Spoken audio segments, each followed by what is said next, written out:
नमस्कार दोस्तों। तो कैसे हैं आप लोग? आशा करते हैं आप सब बढ़िया होंगे।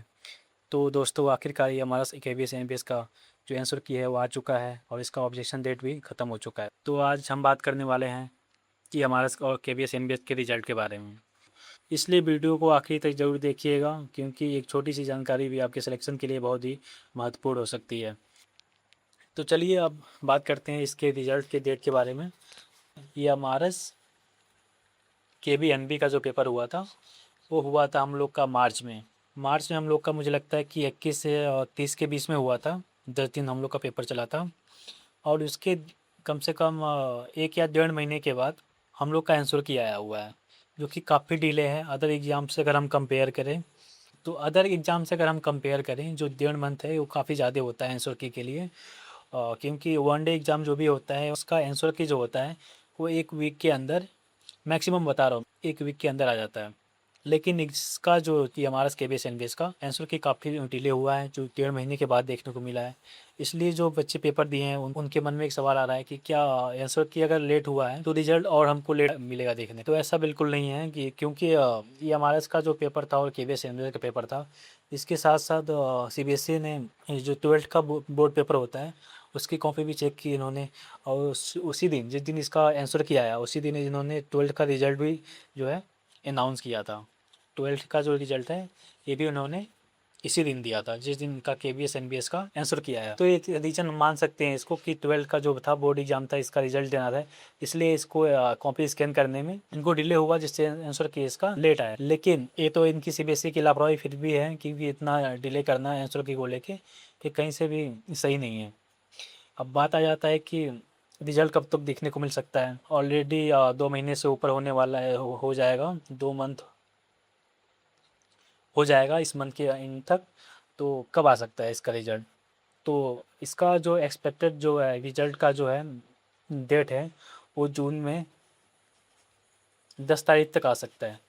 10 तारीख तक इससे डिले नहीं होना चाहिए मेरे ख्याल से, क्योंकि ऑलरेडी काफ़ी डिले हो चुका है। और जो कॉपी है तो सीबीएसई जब 12th की कॉपी चेक कर रहा था अपनी, तो ये हमारा केबीएस एनबीएस का जो लिखने वाला पेपर था उसकी कॉपी ये लोग चेक कर चुके होंगे। तो उसके बाद अब जो है इनका अपलोड करने का बारी होगा और जो ऑब्जेक्शन आए होंगे ओएमआर वाले में उनको सही करने के बाद केबीएस एनबीएस और ईएमआरएस का रिजल्ट जो है जारी कर दिया जाएगा। और इसमें जो टाइम लगेगा, मैक्सिमम टाइम जो लगेगा इनका वो 10 जून तक लगेगा। 10 जून से पहले पहले आप लोग को रिजल्ट जो है देखने को मिल जाएगा। रिजल्ट के बाद क्या होगा? तो सिंपल सी बात है, आपके रिजल्ट के बाद आपका जो है डीबी की प्रक्रिया शुरू हो जाएगी। पर डीबी में जाने से पहले आपको कट ऑफ क्लियर करना पड़ेगा। कट ऑफ का क्या रहेगा क्राइटेरिया, वो तो सीट के ऊपर डिपेंड करेगा कि किस सब्जेक्ट में कितनी सीट है और उस पर कितने लोगों ने फॉर्म भरा है, कितना एवरेज स्कोर बन रहा है बच्चों का, उस हिसाब से इनका कट ऑफ बनेगा। अगर आप चाहते हैं कि कट ऑफ की वीडियो लेके आऊँ, मैं ऑलरेडी मैंने कट ऑफ की वीडियो बना रखा है शॉर्ट्स में। अगर आप देखना चाहें तो वहाँ से यूट्यूब पे जाके मेरे देख सकते हैं। लेकिन अगर आप चाहते हैं फिर से मैं क्या नॉर्मलाइज स्कोर बना दूँ इसका, जो आने वाले रिजल्ट में देखने को मिलेगा, तो ज़रूर कमेंट करिएगा। आने वाली वीडियो में हम इस पर चर्चा कर लेंगे। पर बात है कि रिजल्ट के बाद क्या होगा। तो सिंपल सी बात है, जब रिजल्ट आएगा हम लोग का उसके बाद कट ऑफ बनेगा हम लोग का। कट ऑफ में जो है ईएमआरएस, तो ईएमआरएस की बात कर लेते हैं। ईएमआरएस का क्या सीन है कि ये जो है कट ऑफ में 3 गुना बच्चों को लेगा एक सीट पे। और इन तीनों को डीबी कराने के बाद मान लीजिए तीनों बच्चे का डीबी में सिलेक्शन हो जाता है, मतलब कि तीनों का डॉक्यूमेंट सही रहता है, तो जिनका नंबर जो है सबसे ज़्यादा रहेगा, मतलब कि जो फर्स्ट रैंक पे होगा उन तीनों बच्चों में से उसका सिलेक्शन तो तुरंत दे दिया जाएगा। जो बच्चे रहेंगे उससे कम नंबर वाले पर इनके डॉक्यूमेंट में कोई कमी नहीं है, इनको वेटिंग पे रख दिया जाएगा 2 साल के लिए। अगर ये जो पहला बंदा जो सिलेक्शन लिया हुआ है, अगर इसने आगे चल के जॉब छोड़ दिया 2 साल के अंदर, तो ये जो दो बच्चे बच्चे हुए हैं इसके बाद जिसका नंबर रहेगा उस बच्चे को ये लोग उस जगह पे सिलेक्शन दे देंगे। उसके बाद अगर इसने भी छोड़ दिया तो जिसके बाद जो बच्चा आएगा थर्ड वाला, इसको दे दिया जाएगा। तो ऐसे चलेगा हम लोग का सिलेक्शन प्रक्रिया जो होगी ये हमारा इसका। अब रही बात केबीएस एनबीएस का, तो केबीएस एनबीएस का एक ही में दोनों चीज़ हो रहा है इस समय। तो अब मान के चलिए इसका भी 3 गुना बच्चे को दिया जाएगा इंटरव्यू के लिए, क्योंकि इसमें इंटरव्यू भी है। इंटरव्यू और आपका डीबी एक साथ होगा इसमें, तो इंटरव्यू और डीबी एक साथ होगा तो उसके बाद जो आपका फाइनल जो बनेगा मेरिट आपका इसके बाद बनेगा। और इसमें मुझे लगता है कि एक ही बच्चों को लिया जाएगा, 3 गुना बच्चे को नहीं लिया जाएगा फाइनल में। तो एक ही बच्चा रहेगा और वेटिंग पे इस पे शायद ना डालें।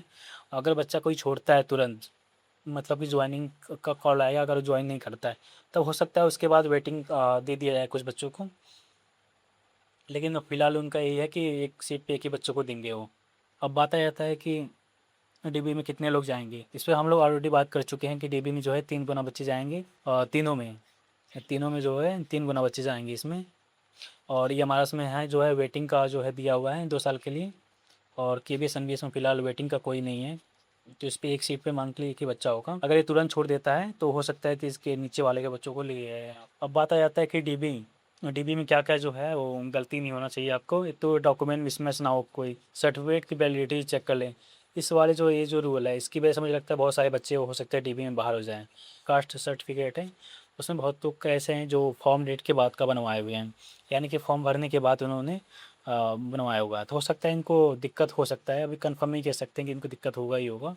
क्योंकि बहुत सारे बच्चों का मैंने कमेंट पढ़ा, उन्होंने कहा कि पिछली बार जो था एफिडेविट उन्होंने लगवाया हुआ था एफिडेविट, इसकी वजह से उनको कोई दिक्कत नहीं हुआ था। लेकिन कहीं कहीं पे ऐसा भी था जहाँ पे एफिडेविट को उतना मान्यता नहीं दिया गया और जिनका डेट के बाद का था उनको नहीं लिया गया। तो पूरा जो है वो बोर्ड के पे डिपेंड करता है कि कैसा बोर्ड है आपका। अगर उसमें अच्छे लोग होंगे तो हो सकता है कि आपको मान जाएँ इस बात को। अगर ज़्यादा वो कढ़ाई करेंगी आपके ऊपर तो हो सकता है कि ना भी माने। तो आपका जो है यही सब है। और अगला चलते हैं पॉइंट पे, थे ओरिजिनल डॉक्यूमेंट के साथ लेकर जाएं। तो आपको हमको ओरिजिनल डॉक्यूमेंट भी साथ में लेके जाना है, उसकी कॉपी भी लेके जानी है। और जो है फर्जी एडिट या सर्टिफिकेट का इस्तेमाल ना करें। इसमें वही सब दिया हुआ कि फर्जी ना बनवाएं आप, ताकि हो सकता है कि चेकिंग करने में आपको कोई फर्जी डॉक्यूमेंट दिख गया, उनको पकड़ में आ जाती है तो हो सकता है कि आपका पूरा जो प्रक्रिया है वहीं पे उसको खारिज कर दिया जाए और आपको जेल भी हो सकता है कि इसके जो कानूनी प्रक्रिया भी वो अपना ले। गलत जानकारी ना दें, इससे आपको दिक्कत हो सकता है। एक्सपायरी वगैरह ना हो आपका जो है सर्टिफिकेट। और सिग्नेचर मिसमैच ना हो, रिपोर्टिंग टाइम से पहले पहुंच जाए, पैनिक ना हो, बिल्कुल आराम से जाएं। सारे डॉक्यूमेंट रख ले अपने। और इसका जो डॉक्यूमेंट का प्रक्रिया जो है, इसे डीबी जब होगा रिजल्ट के बाद जब डीबी के लिए बुलाया जाएगा तो प्रॉपर आपको नोटिस दे दिया जाएगा कि क्या क्या चीज़ें आपको लेके जानी है। इसका चिंता भी ना करें कि क्या क्या बनवाना है, वो ऑलरेडी आपके पास जो कार्ड सर्टिफिकेट वगैरह है पहले से बनाना चाहिए। बाकी सब चीज़ें क्या क्या ले जाना है क्या नहीं ले जाना है ये सब आपको नोटिफिकेशन में मिल जाएगा जब भी इसका रिजल्ट आएगा। अगर आपको वीडियो पसंद आया हो तो प्लीज़ लाइक करिएगा, सब्सक्राइब करिएगा और कमेंट करिएगा ज़रूर कि किस पे नेक्स्ट वीडियो हम बनाएं। डीबी पे बनाएं या आपके कट ऑफ के ऊपर बनाएं। डीबी में हम चर्चा कर सकते हैं कि क्या क्या डॉक्यूमेंट ले जाना है, क्या अवॉइड करना है और उसका सर्टिफिकेट का जो है डेट वगैरह क्या है, ये सब चीज़ों की चर्चा कर सकते हैं हम डीबी वाले वीडियो में। अगर हम कट ऑफ पे वीडियो बनाते हैं तो सब्जेक्ट वाइज अलग अलग या हमारा केबीएस एनबीएस पे वीडियो बना सकते हैं।